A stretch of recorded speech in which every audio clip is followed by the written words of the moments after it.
Ao olharmos essa lagoa, não imaginamos que nela podemos encontrar um fascinante universo de minúsculos organismos que passam despercebidos aos nossos olhos. Para desvendar esse universo, vamos usar o recurso de um microscópio e detalhar os seres formados por uma única célula. Os unicelulares eucariontes. Nestes organismos, a célula possui basicamente membrana plasmática, citoplasma e núcleo. Eles habitam o nosso planeta há pelo menos 1 bilhão e 500 milhões de anos. Ao longo do tempo, diversificaram-se, passando a ocupar todo tipo de ambiente úmido. A célula desses seres tem que desempenhar, a um só tempo, os papéis que as milhares de células especializadas de um ser multicelular desempenham em conjunto.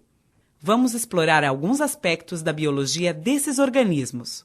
A ameba desloca-se lentamente sobre o fundo da lagoa, emitindo prolongamentos que estão constantemente deformando sua célula.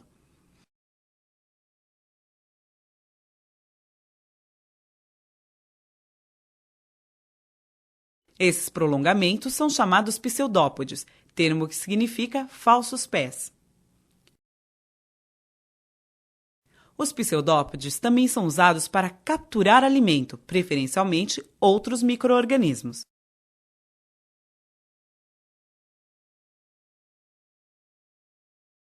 Recém-capturados são digeridos em vacúolos digestivos dentro da célula. Algumas espécies de amebas produzem uma teca ou carapaça protetora. Esta teca-ameba aglutinou grãos de areia com muco, depositando-os ao redor de seu corpo. Neste outro caso, a teca foi totalmente secretada pela célula. Nas teca-amebas, há apenas um orifício, por onde saem os pseudópodes usados na locomoção e na captura de alimento. Os heliozoários são ameboides de corpo esférico, com pseudópodes eretos e finos, irradiando-se da superfície da célula. Vivem geralmente associados a raízes de plantas aquáticas, alimentando-se de outros micro-organismos ou até mesmo de pequenos animais que tocam nos pseudópodes. As euglenas são flagelados muito comuns, que possuem cloroplastos, organelas ricas em clorofila, pigmento verde fundamental para a realização da fotossíntese. Nesse processo, sintetizam seu próprio alimento a partir de gás carbônico e água, havendo liberação de oxigênio. As euglenas deslocam-se no meio utilizando o flagelo e procuram locais onde a intensidade de luz seja adequada para a realização da fotossíntese. O estigma, esta estrutura avermelhada, participa do processo de orientação em relação à luz. A peranema é um parente da euglena, porém não possui cloroplastos. Ela se desloca no meio com auxílio de 2 flagelos, um deles bem evidente, e se alimenta principalmente de outros micro-organismos, inclusive de euglenas.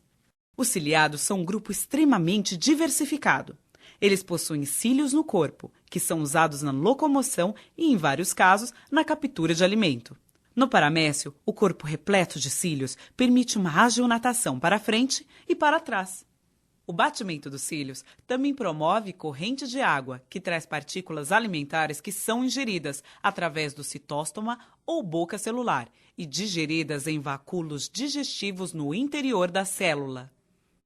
O paramécio possui uma habilidade especial. Ao perceber no meio certas substâncias indicativas de situação de perigo, libera filamentos chamados tricocistos.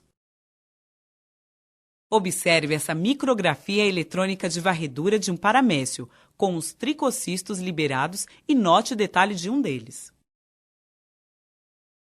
O dileptus é outro ciliado com um corpo repleto de cílios, mas que, diferente do paramécio, não usa os cílios para filtrar alimento.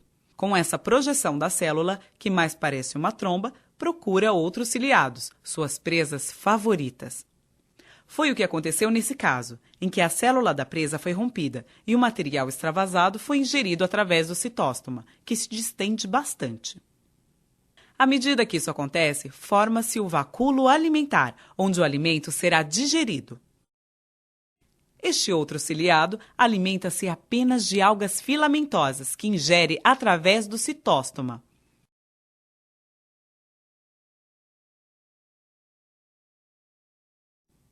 O euplotes é um ciliado curioso, que mais parece um pequeno animal.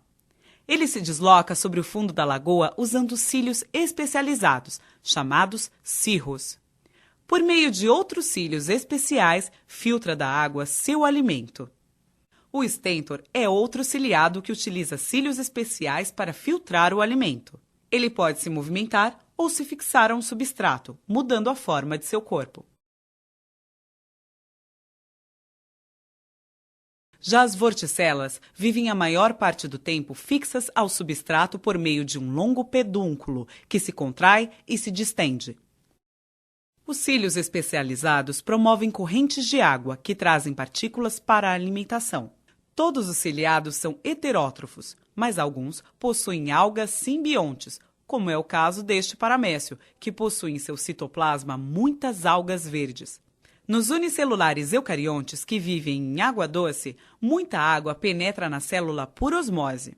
Isso ocorre porque a concentração osmótica da célula é maior que a da água ao seu redor. O vacúolo pulsátil ou contrátil recolhe e elimina a água que entra em excesso na célula. O número e a forma desses vacúolos variam nas diferentes espécies. Nos paramécios, há mais de um vacúolo por célula. Sua forma é estrelada e sua posição é fixa. Nas amebas, há apenas um vacúolo por célula e ele tem forma arredondada. Por não ter posição fixa, essa organela acaba sendo arrastada constantemente pelas correntes citoplasmáticas. Nos heliozoários, formam-se vários vacúolos arredondados nessa parte mais clara e externa da célula. Vacúolos pulsáteis são reduzidos ou ausentes nos unicelulares eucariontes que vivem no mar. Nesses casos, a concentração osmótica do meio é semelhante à da célula. É o caso desse foraminífero. Observe que ele possui uma carapaça protetora, com uma abertura por onde saem os pseudópodes, que são longos, finos e ramificados. Por meio deles, desloca-se no fundo do mar e captura diminutas partículas para sua alimentação. A reprodução na maioria dos unicelulares eucariontes ocorre por bipartição, um processo assexuado, no qual um indivíduo dá origem a dois outros idênticos.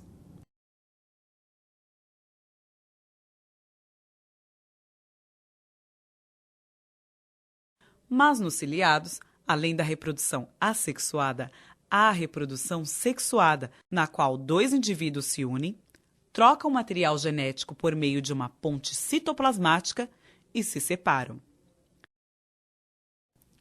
Ao observar estas cenas, pode-se ter uma pequena ideia de como são e como vivem esses unicelulares eucariontes de vida livre. A cada dia, novas espécies são descobertas e novas questões são levantadas acerca destes incríveis micro-organismos que compartilham o meio ambiente com seres macroscópicos e são parte importante da manutenção do equilíbrio ecológico.